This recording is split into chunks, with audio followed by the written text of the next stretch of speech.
బంగారం సామాన్యుడి కళ, మధ్యతరగతి కుటుంబాల ఆస్తి. కానీ గత కొన్ని రోజులుగా ఈ పసిడి ధరలు సామాన్యులకు చుక్కలు చూపిస్తున్నాయని చెప్పుకోవచ్చు. నిన్న భారీగా పెరిగిన ధరలతో అందరూ టెన్షన్ పడ్డారు. బట్ ఈ రోజు సీన్ పూర్తిగా మారిపోయిందని కూడా చెప్పుకోవచ్చు.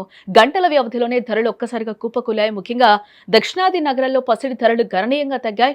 హైదరాబాద్ లో ఈ రోజు ధరల పరిస్థితి చూస్తే 10 గ్రాముల 24 క్యారెట్స్ గోల్డ్ రేట్ 1,56,170 వద్ద కొనసాగుతుంది. నిన్న ఇది 1,56,490 రూపాయల వద్ద ఉండగా ఒక్కరోజే 320 రూపాయలు తగ్గింది. ఇక ఆభరణాల తయారీకి వాడే 22 క్యారెట్స్ గోల్డ్ రేట్ చూస్తే 1,43,150 రూపాయలకి చేరింది. అంటే దీనిపై కూడా 300 రూపాయల మేర తగ్గుదల కనిపించిందని చెప్పుకోవచ్చు. అన్ని నగరాల కంటే తమిళనాడు రాజధాని చెన్నైలో బంగారం ధరలు భారీగా దిగివచ్చాయి. నిన్న 1,58,180 వద్ద ఉన్న 24 క్యారెట్స్ గోల్డ్ ఈ రోజు ఏకంగా 870 రూపాయలు తగ్గి 1,57,310 రూపాయల వద్ద ట్రేడ్ అవుతుంది. విజయవాడ, విశాఖపట్నంలో కూడా హైదరాబాద్ తరహాలోనే ధరలు తగ్గుముఖం పట్టాయని కూడా మనం చెప్పుకోవచ్చు.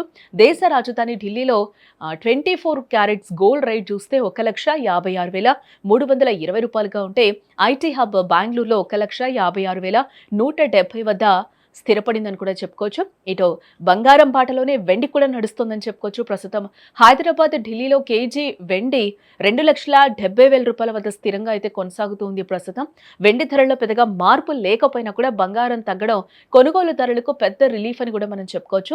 పెళ్లిళ్ల సీజన్ నడుస్తున్న తరుణంలో ఇలా ధరలు తగ్గడం సామాన్యులకు నిజంగానే శుభవార్తగా మనం చూడొచ్చు. అయితే మార్కెట్ ఒడిదుడుకుల దృష్ట్యా ఈ ధరలు ఎప్పుడు పెరుగుతాయో ఎప్పుడు తగ్గుతాయో చెప్పలేం. కాబట్టి కొనుగోలు చేయాలనుకునే వారు వెంటనే ప్లాన్ చేసుకుంటే మంచిదని కూడా విశ్లేషకులు చెప్తూ ఉన్నారు.